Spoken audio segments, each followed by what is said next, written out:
రఘురామకృష్ణంరాజుకు దారులన్నీ మూసుకుపోయాయా? మరోసారి పార్లమెంట్ మెట్లెక్కే అదృష్టం ఆయనకు లేదా?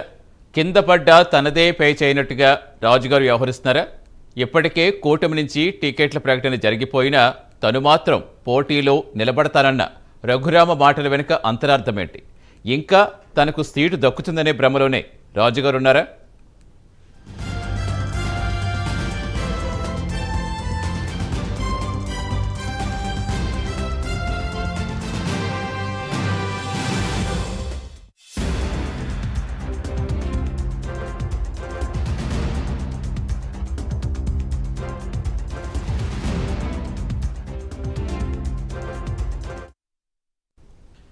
ఎంపీ టికెట్ దక్కుతుందనుకున్న రఘురామకృష్ణంరాజు ఆశలు అడియాసలయ్యాయి.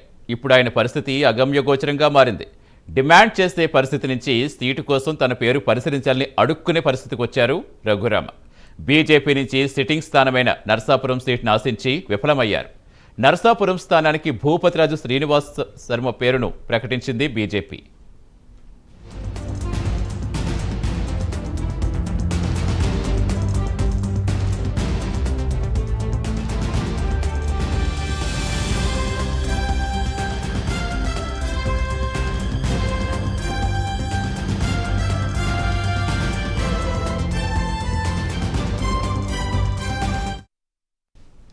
బీజేపీ నుంచి నిరాశ ఎదురైనప్పటికీ టీడీపీలో చేరి విజయనగరం సీటుపై పట్టు సాధించాలి రఘురామ ప్రయత్నాలు చేశారు. విజయనగరం నియోజకవర్గంలో క్షత్రియ సామాజిక వర్గం ఓట్లు గణనీయంగా ఉండడమే దీనికి కారణం. అయితే విజయనగరం స్థానానికి తాజాగా కలిశెట్టి అప్పలనాయుడు పేరు ప్రకటించింది టీడీపీ. దీంతో రాజుగారి ఆశలు మరోసారి అడియాసలయ్యాయి.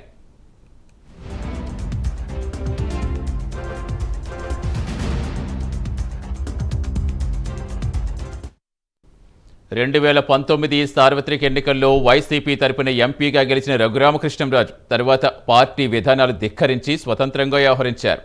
ఏ పార్టీలో చేరకుండా ప్రతిపక్షాలకు మద్దతిస్తూ వచ్చారు. తాజాగా బీజేపీ నుంచి నరసాపురం ఎంపీ టికెట్ ఆశించారు. కానీ చివరకు రఘురామరాజును టీడీపీ, బీజేపీలు పక్కన పెట్టేశాయి. ఇన్నాళ్ళు తను ఆశలు పెట్టుకున్న ఏ పార్టీ కూడా ఆయన్ని ఆదరించలేదు.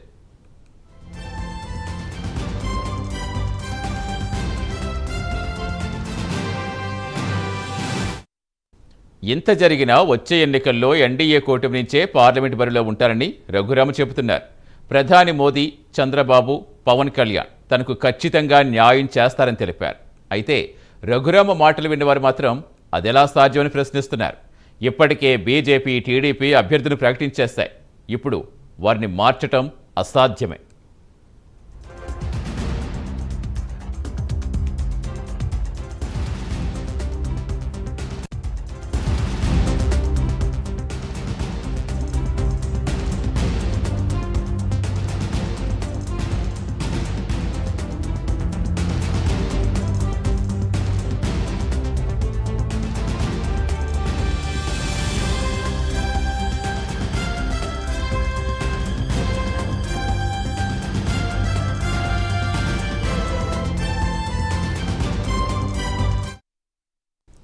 బీజేపీ, టీడీపీలు ఇప్పటికే అభ్యర్థులు ప్రకటించినప్పటికీ రఘురామ ఖచ్చితంగా పోటీలో ఉంటానని చెబుతుండే వెనుక అంతరార్థమేంటి? ఇప్పటికే ప్రకటించిన అభ్యర్థులను కాదని రఘురామకు కూటమి అవకాశం ఇస్తుందా? లేదంటే ఆయన ఇండిపెండెంట్గా పోటీ చేస్తారా? ఇప్పుడు ఇదే అంశంపై రాజకీయ వర్గాల్లో చర్చ నడుస్తోంది. ఏదేమైనా మరోసారి ఎంపీగా పోటీ చేయాలి అనే రాజుగారి ఆశ నెరవేరుతుందా లేదా అనేది వేచి చూడాలి. పూర్తి సమాచారం ఇచ్చేందుకు మా కరెస్పాండెంట్ రవికృష్ణ జాయిన్ అవుతున్నారు. రవికృష్ణ, ఏంటి అసలు ట్రిపుల్ పరిస్థితి ఏంటి? ఒకవైపు కూటమి అభ్యర్థులు ప్రకటించినా ఖచ్చితంగా నేను పోటీలో ఉంటాను అని చెప్పడం వెనుక అసలు ఆ వ్యాఖ్యలు ఎలా అర్థం చేసుకోవాలి? ఏం జరిగే అవకాశం ఉంది? సతీష్, ఏదైతే ఈ రఘురామకృష్ణరాజుకు సంబంధించిన ఎపిసోడ్ మాత్రం ఒక టీవీ సీరియల్ లాగా జరుగుతుందని అనుకోవచ్చు. ముఖ్యంగా కూడా ఆయన నర్సాపురం నుంచి పోటీ చేస్తానని డంకాపదంగా కూడా గతంలో నుంచి కూడా చెప్తున్న పరిస్థితి అయితే ఉంది. 2019లో ఈయన వైసీపీ ఎంపీగా నర్సాపురం నుంచి విజయం సాధించారు. ఆ తర్వాత ఆయన అనేక కారణాలతో ఆ పార్టీని వేయటం జరిగింది. పార్టీని వీడిన తర్వాత నుంచి కూడా ఆయన ప్రతిపక్ష పార్టీలు ఏవైతే ఉన్నాయో అటు టీడీపీ కానీ ఇటు బీజేపీకి కానీ, బీజేపీకి వీటికి సపోర్ట్గా ఉంటున్న రోల్ అయితే పోషించిన పరిస్థితి. ముఖ్యంగా కూడా ఏదైనా సరే వైసీపీకి సంబంధించినటువంటి విషయాలకు సంబంధించినటువంటి డిబేట్లో పాల్గొనటం, వాళ్ళకి సంబంధించి ఆ పార్టీకి సంబంధించి ఈ విధంగా జరుగుతుంది, ఇలా జరుగుతుంది అని చెప్పి ఆ పార్టీ మీద పార్టీకి సంబంధించినటువంటి ఎంపీ అభ్యర్థి సెటారికల్గా మాట్లాడుతూ అదేవిధంగా కూడా ఆ పార్టీలో ఉన్నటువంటి లొసుకులను బయటపెట్టే విధంగా కూడా ఆయన మాట్లాడటం అనేది జరిగింది. ఈ నేపథ్యంలోనే ఆయన ఎప్పుడైతే పార్టీని వీడారో, పార్టీని అంటే ఆయన పార్టీకి అయితే రాజీనామా చేయలేదు, వైసీపీ పార్టీలోనే ఉంటున్నారు. కాకపోతే టీడీపీ అదేవిధంగా కూడా బీజేపీ పార్టీకి సంబంధించినటువంటి కార్యక్రమాలకు సంబంధించిన అంశాలలో కూడా ఆయన డిబేట్లో పాల్గొన్న పరిస్థితి అయితే ఉంది. ఈ నేపథ్యంలోనే ఆయనైతే మాత్రం కంపల్సరీగా కూడా తనకి ఏదో ఒక పార్టీ పిలిచల్లా సీట్ ఇచ్చిద్దని అనుకున్నాడు. కానీ సీన్ రివర్స్ అయింది. ప్రజెంట్ అయితే మాత్రం ఆయన అడిగే స్థాయి నుంచి కూడా ఆయన ఇప్పుడు ప్రజెంట్ అయితే యాచించే స్థాయికి, సీటు ఆశించే స్థాయికి వచ్చారని అయితే చెప్పుకోవాల్సిన పరిస్థితి అయితే ఉంది. ముఖ్యంగా కూడా ఆయన గత 3 సంవత్సరాల నుంచి వైసీపీకి పార్టీకి సంబంధించి అనేక అంశాలకు సంబంధించి ఆయన వ్యతిరేకించిన పరిస్థితి అయితే ఉంది. వాటికి సంబంధించి అనేక టీవీ డిబేట్లో కూడా పాల్గొనడం జరిగింది. పార్టీకి సంబంధించి పార్టీలో జరుగుతున్న అంశాలు ఏవైతే ఉన్నాయో వాటిని ఆయన ఏకరవబెట్టిన పరిస్థితి, అక్కడ జరుగుతున్నటువంటి దౌర్జన్యాలు అంటూ కూడా ఆయన మీడియాలో చెప్పినటువంటి పరిస్థితి అయితే ఉంది. కానీ ఏ పార్టీలో కూడా ఆయన జాయిన్ కాలేదు. ఈ వైసీపీ పార్టీ నుంచి ఆయన అటు టీడీపీలో కానీ ఇటు బీజేపీలో కానీ జాయిన్ కాలేదు. ఆయన ఏం ఊహించారంటే కంపల్సరీగా కూడా ఏదో ఒక పార్టీ తను పిలిచి మళ్ళీ నరసాపురం నుంచి పోటీ చేయమని అడుగుతుంది అనే భావనలో అయితే ఆయన ఉన్నారు. కానీ అదైతే జరగలేదు. జరగకపోవడంతో ఇప్పుడు ఒక్కసారిగా కూడా సీన్ మొత్తం రివర్స్ అయింది. ఆయన అధికారికంగా అడిగే పరిస్థితి నుంచి కూడా ఇప్పుడు పరిస్థితి ఏంటంటే మళ్ళీ ఎవరొకళ్ళు పిలవాలి అని ఆయన అడుగుతున్న పరిస్థితి అయితే కనపడుతుంది. ముఖ్యంగా కూడా ఆయన చెబుతుంది ఒకటే, మోడీ, చంద్రబాబు అదేవిధంగా పవన్ కళ్యాణ్ ముగ్గురితో నాకు మంచి పరిచయాలు ఉన్నాయి, ఎవరొకళ్ళు నాకు న్యాయం చేస్తారు అని ఒక బేలతనంలో కూడా ఆయన చెబుతున్న పరిస్థితి అయితే ఉంది. ఇప్పటికే మనం కనుక చూసుకున్నట్లయితే అన్ని ఇక్కడ ఈ టీడీపీకి సంబంధించి కానీ బీజేపీకి సంబంధించి కానీ అన్ని ఎంపీ స్థానాలు ఏవైతే ఉన్నాయో వాటికి అభ్యర్థులు అయితే ప్రకటించడం జరిగింది. ప్రకటించినటువంటి నేపథ్యంలో తిరిగి ఆయన నేను ఏదో ఒక పార్టీ నుంచి పోటీ చేస్తాను అని అనటం ఏమిటి అని అక్కడ ఉన్నటువంటి కార్యకర్తలు కానీ నాయకులు కానీ సోషల్ మీడియాలో కానీ అదేవిధంగా కూడా పొలిటికల్ సర్కిల్స్లో కానీ చర్చ నడుస్తున్న పరిస్థితి అయితే ఉంది. ఆయన తన ఏదో ఒక విధంగా కూడా అక్కడ అకామిడేట్ చేస్తారు అనే అయితే భావనలో అయితే ఆయన ఉన్నారు. ఇది ఒక రకంగా చెప్పాలంటే మాత్రం నేల విడిచి సాము చేసిన పరిస్థితి అయితే కనపడుతుంది. ఆయన ఫస్ట్ అయితే నరసాపురం నుంచి తనకి బీజేపీ వాళ్ళు పిలిచల్లా సీట్ ఇస్తారని అనుకున్నారు. అక్కడైతే ఆయనకి నిరాశ మిగిలిందని చెప్పుకోవచ్చు. ఎందుకంటే అక్కడికి సంబంధించి శ్రీనివాసపురంకి బీజేపీ ఇవ్వటం జరిగింది. ఆ తర్వాత ఆయన విజయనగరంలో టీడీపీ అభ్యర్థిగా ఎంపీ అభ్యర్థిగా పోటీ చేయవచ్చని భావించారు. కానీ కూడా అక్కడ నిరాశ ఎదురైంది. ఎందుకంటే ఆ విజయనగరానికి సంబంధించి పూర్తిగా కూడా అక్కడ క్షత్రియులు అయితే ఎక్కువగా ఉంటారు, క్షత్రియులు ఎక్కువగా ఉన్నారు. కాబట్టి తనకి అక్కడ టీడీపీ అభ్యర్థిగా కనుక ఎంపీ అభ్యర్థిగా కనుక సీటు కేటాయించినట్లయితే తాను అక్కడి నుంచి విజయం సాధించి మళ్ళీ ఎంపీగా అడుగుపెట్టచ్చు పార్లమెంట్లోకి అని భావించారు. కానీ ఎక్కడ కూడా సీన్ రివర్స్ అయింది. ఈ సీన్ రివర్స్ అవడంతో ఆయన ఒక్కసారిగా కూడా గ్రౌండ్ రియాలిటీలోకి ఆయన వచ్చాడా రాలేదా అనే దాని మీద మాత్రం నడుస్తున్న పరిస్థితి అయితే కనపడుతుంది. ముఖ్యంగా ఇక్కడ మనం అబ్జర్వ్ చేసినట్టయితే మాత్రం ఆయన గ్రౌండ్ రియాలిటీ తక్కువగా ఉన్నట్లుగా కూడా మాట్లాడుతున్నట్టుగా కూడా మనకి అర్థమవుతూ ఉంది. ఒక పక్కన ఆ ఎంపీ స్థానాలు ఎన్ని ఉన్నాయో ఆ ఎంపీ స్థానాలకు సంబంధించి పూర్తిగా కూడా అటు టీడీపీ కానీ బీజేపీ జనసేనకు సంబంధించి ఎంపీ స్థానాలకు సంబంధించిన అభ్యర్థులు కేటాయించడం అనేది జరిగింది. వాళ్ళకి అభ్యర్థులకి ఇవ్వటం జరిగింది. ఆ అభ్యర్థులు ప్రకటించిన తర్వాత కూడా ఆయన తిరిగి తనకు స్థానాలు తనకు ఖచ్చితంగా కూడా ఏదో ఒక విధంగా కూడా తాను కంపల్సరీగా పోటీ చేస్తాను, ఈసారి 2024 ఎలక్షన్లో తాను పార్లమెంట్లో ఉంటాను అని చెబుతున్నాడు. అంటే దానికి సంబంధించి అసలు ఆంతర్యం ఏమిటి అనే దాని మీద మాత్రం సర్వత్రా చర్చ అయితే నడుస్తున్న పరిస్థితి కనపడుతుంది. ఆయన్ని కేవలం ఒక కామెడీ యాక్టర్ లాగా తీసుకున్నారా, కేఏ పాల్ లాగా భావించారా అనే చర్చ కూడా నడుస్తున్న పరిస్థితి ఉంది. గత 3 సంవత్సరాల నుంచి కూడా ఆయన అనేక డిబేట్లో పాల్గొన్నారు.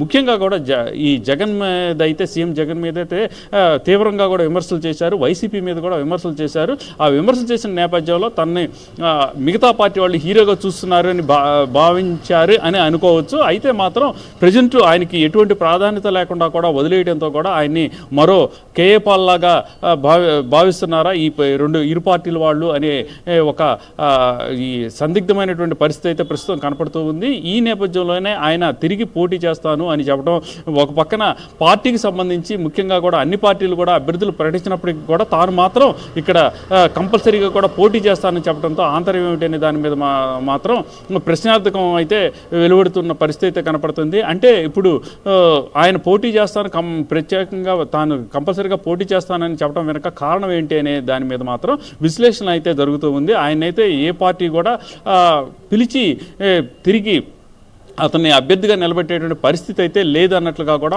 మనకు అందుతున్నటువంటి సమాచారం. ఒక టీడీపీ కానీ లేకపోతే అదేవిధంగా ఈ బీజేపీ కానీ ఆయన్ని పిలిచి సీటు ఇచ్చేటువంటి పరిస్థితి అయితే ఉండదు. అటువంటి సందర్భంలో నేను ఖచ్చితంగా పోటీ చేస్తాను అని ఆయన చెప్తున్నటువంటి నేపథ్యంలో ఆయన ఎక్కడి నుంచి పోటీ చేస్తారు? పోటీ చేస్తే సీటు ఏ పార్టీ కూడా సీటు ఇవ్వలేనటువంటి పరిస్థితుల్లో ఆయన ఇండిపెండెంట్ అభ్యర్థిగా పోటీ చేస్తారేమో అనేటువంటి ఒక భావన అయితే ఉత్పన్నమవుతున్న పరిస్థితి కనపడుతుంది. గత 3 ఏళ్లుగా ఆయన ఏ వ్యాఖ్యలు చేసినా కౌంటర్ మనం చూస్తూ వచ్చాం. వైసీపీ ఎంపీగా ఉంటేనే అక్కడ అభ్యర్థులను కావచ్చు, పార్టీ అధినేతను కావచ్చు చేసుకుంటూ వచ్చారు. అయితే అట్ ద సేమ్ టైం ఇప్పుడు ఏం జరిగింది అంటే అప్పుడు మళ్ళీ టీడీపీని కూడా ఆయన కారణం చేసినట్టు తెలుస్తోంది. కూటమి నుంచి నాకు సీటు తేని వ్యక్తులు రేపు గెలిచాక రాష్ట్రానికి ఏదో తీసుకొస్తారంటే నమ్మాలా అంటే ఆయనకి వ్యాఖ్యలు కూడా అనేక రకాలుగా సోషల్ మీడియాలో వస్తున్నాయి. అంటే ఏంటి ఇప్పుడు ఎవరిని కార్నర్ చేయబోతున్నారు అనుకోవాలి? ఏదైనా ఇమీడియట్గా స్పందించే మనస్తత్వం అయింది. సో ఇమీడియట్గా ఎవరికైనా కౌంటర్ ఇచ్చేస్తూ ఉంటారు, సెటైర్గా మాట్లాడుతూ ఉంటారు. సో అంటే ఇప్పుడు ఎన్నికలు దగ్గరకు వస్తున్న సమయంలో ఇప్పుడు ఆయన బుజ్జగించి ప్రయత్నం చేస్తారనుకోవచ్చా? లేదంటే ఆయన ఎవరికి పాజిటివ్గా ఉండిపోతున్నారు, ఎవరికి నెగిటివ్గా ఉండిపోతున్నారు? అసలు ఏం జరిగే అవకాశం ఉందనుకోవచ్చు? అంటే ఒకటి ఆ కూటమికి సంబంధించిన అభ్యర్థులు ఎవరైతే ఉన్నారో కూటమికి సంబంధించిన అభ్యర్థులు రాష్ట్రానికి ప్రయోజనం చేకూర్చేటువంటి పరిస్థితి ఉంటుందా లేదా అనేటువంటి ప్రశ్న అయితే ఆయన రైజ్ చేసినటువంటి పరిస్థితి అయితే ప్రస్తుతం కనపడుతూ ఉంది. ముఖ్యంగా ఆయన ఈ కూటమికి సంబంధించి ఇప్పుడు టీడీపీ కూడా ఎన్డీఏ కూటమిలో ఉన్నటువంటి నేపథ్యంలో రాష్ట్ర ప్రయోజనాలను ఆశించే వాళ్ళు కూటమిలోకి వెళ్ళామని చెప్తున్నటువంటి పరిస్థితి అయితే ఉంది. అటువంటి సందర్భంలో కూటమికి సంబంధించిన అభ్యర్థులు కొంతమంది అయినా సరే రాష్ట్ర ప్రయోజనాల గురించి ఆలోచించేటువంటి వ్యక్తులు అయినటువంటి వాళ్ళు అయి ఉండాలి. అదేవిధంగా కూడా ముఖ్యంగా అక్కడ ఉన్నటువంటి జాతీయ నాయకులతో టచ్లో ఉన్నటువంటి వ్యక్తులు అయినట్టయితే మాత్రం పరిస్థితి మరింత సులువుగా ఉంటుందని ఆయన పలుమార్లు కూడా చెప్పినటువంటి పరిస్థితి. దీన్ని బట్టి మనం ఆలోచించినట్లయితే మాత్రం కూటమికి సంబంధించి తనకు గనక ఒక ఎంపీగా గనక తను గెలిపించి పార్లమెంట్కి గనక పంపించినట్లయితే మాత్రం కంపల్సరీగా కూడా తాను కొన్న పరిచయాల ద్వారా కానీ రాష్ట్రానికి సంబంధించి రాష్ట్రానికి కావాల్సిన ఏవైతే ప్రయోజనాలు ఉంటాయో దాన్ని రాబట్టడానికి తాను ప్రయత్నిస్తాను అనేటువంటి భావనతో ఆయన చాలాసార్లు వ్యక్తపరిచినటువంటి పరిస్థితి అయితే కనపడుతూ ఉంది. ఈ నేపథ్యంలోనే ఆయనైతే మొన్నటిదాకా వైసీపీకి టార్గెట్ చేశారు. ఇప్పుడైతే ఒకవేళ సీటు కనుక ఇవ్వలేనటువంటి పరిస్థితుల్లో మాత్రం ఆయన ప్రత్యేకంగా కూడా టీడీపీని కార్నర్ చేస్తారా అనేటువంటి భావన అయితే ప్రస్తుతం కనపడుతూ ఉంది. ఎందుకంటే ఆయన బీజేపీని టార్గెట్ చేసే పరిస్థితి అయితే ఉండదు. ఎందుకంటే బీజేపీకి సంబంధించి ఆయన ఎప్పుడు కూడా ఢిల్లీలో ఉండాల్సిన పరిస్థితి అయితే ఉంటుంది. బీజేపీతో ఎప్పుడు కూడా ఆయన మిత్రపక్షంగానే మెలగాల్సినటువంటి పరిస్థితి అయితే ఉంటుంది. అంటే ఆయన నర్సాపూర్ సంబంధించి ఫస్ట్ బీజేపీ నుంచి ఆయన టికెట్ ఆశించిన పరిస్థితి మాత్రం ఉంది. అది కూడా వాస్తవమే. అయితే అక్కడి నుంచి శ్రీనివాస వర్మని పోటీలో పెట్టినప్పుడు వెంటనే కూడా ఆయన టీడీపీ వైపు చూశారు. టీడీపీలో విజయనగరం నుంచి పోటీ చేయాలని అయితే ఆయన ప్రయత్నించారు. అక్కడ క్షత్రియ ఓట్లు ఎక్కువగా ఉన్నాయి కాబట్టి అక్కడి నుంచి పోటీ చేసినట్లయితే తాను విజయం సాధిస్తానని చెప్పి ఆయన భావించిన పరిస్థితి అయితే ఉంది. కానీ టీడీపీ కూడా ఆయన లైట్గా తీసుకోవడంతో ఇప్పుడు ఆయన మొత్తం కూడా టీడీపీకి సంబంధించి ఆయన కార్నర్ చేస్తారేమన్నటువంటి భావన అయితే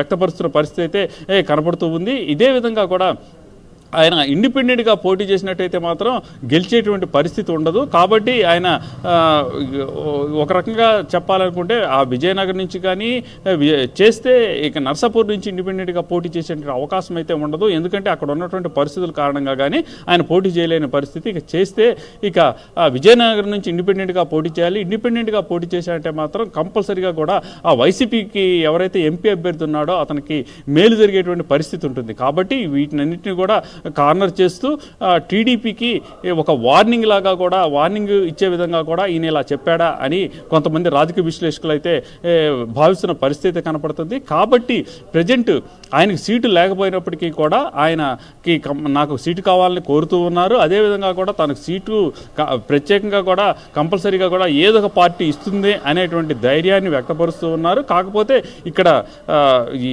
విషయం ఏంటంటే అన్ని సీట్లు కూడా అభ్యర్థులు కేటాయించిన పరిస్థితి ఉంది. దీన్ని బట్టి ఆయన ఎటు వెళతారు అనే దాని మీద క్లారిటీ అయితే లేదు. ఇక వెళితే ఆయన ఇండిపెండెంట్గానే వెళ్ళాల్సిన పరిస్థితి అయితే ఉంటుంది.